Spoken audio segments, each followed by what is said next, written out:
Hello बच्चों, तो चलिए इस प्रश्न को पढ़ते हैं। यदि समीकरण x cos theta plus y sin theta बराबर p रेखा वर्गमूल 3x प्लस y प्लस 2 बराबर 0 का अभिलंब रूप है, तब थीटा व p का मान होगा। तो यहाँ पर देखो, चारों विकल्पों में से हमें सही विकल्प बताना है। तो प्रश्न में आगे बढ़ने से पहले इस प्रश्न से संबंधित जो मुख्य उदाहरण है उसकी हम चर्चा कर लेते हैं। तो देखो, मुख्य उदाहरण क्या हो जाएगी।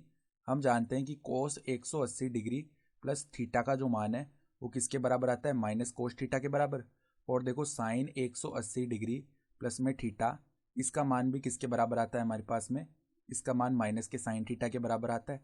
तो अब ध्यान से देखो, हमारे पास में क्या समीकरण है, एक्स कोस थीटा प्लस में वाई साइन थीटा बराबर पी। ये अभिलंब रूप है, देखो किस रेखा का, वर्गमूल 3x प्लस में y, और यहाँ पर -2 को मतलब इस तरफ लेके आ गए, 2 को तो -2 बन गया। तो अब देखो हम क्या करते हैं, अब हम देखो -2 से भाग कर देते हैं पूरे समीकरण में, ठीक है, क्योंकि p का मान यहाँ पर देखो अभिलंब रूप में धनात्मक होना चाहिए, तो हमें यहाँ पे धनात्मक लाना पड़ेगा पद।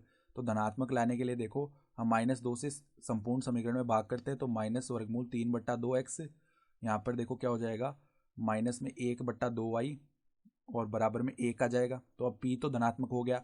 अब हम तुलना करेंगे ना, तो x का गुणांक क्या है, कोस थीटा, तो कोस थीटा का मान आ जाएगा माइनस का वर्गमूल 3/2। और देखो, साइन थीटा का जो मान है वो किसके बराबर आ जाएगा, माइनस का 1/2। सही है। तो अब देखो, हम एक बार के लिए बात करते हैं किसकी, हम एक बार कोस 30 डिग्री की बात करते हैं, जिसका मान वर्गमूल 3/2 होता है।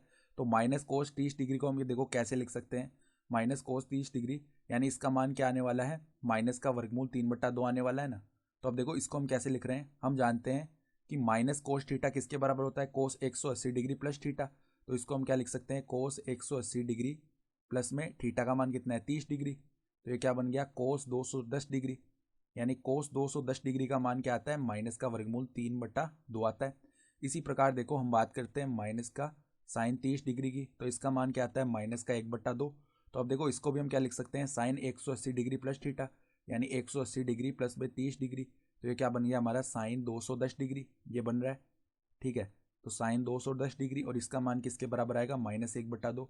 तो तुलना करने से हम थीटा का मान तो बता सकते हैं कितना आ रहा है, 210 डिग्री, और पी का मान हमारे पास में कितना आ रहा है, एक इकाई आ रहा है, ठीक है। तो एक इकाई लिख लेते हैं। यानी कि देखो, विकल्प देखें ना हम, तो विकल्प हमारे पास में देखो, जो पहला विकल्प है 210 डिग्री कोमा 1, वो सही विकल्प आ रहा है। तो आशा करता हूँ कि आपको ये प्रश्न समझ में आया होगा। धन्यवाद।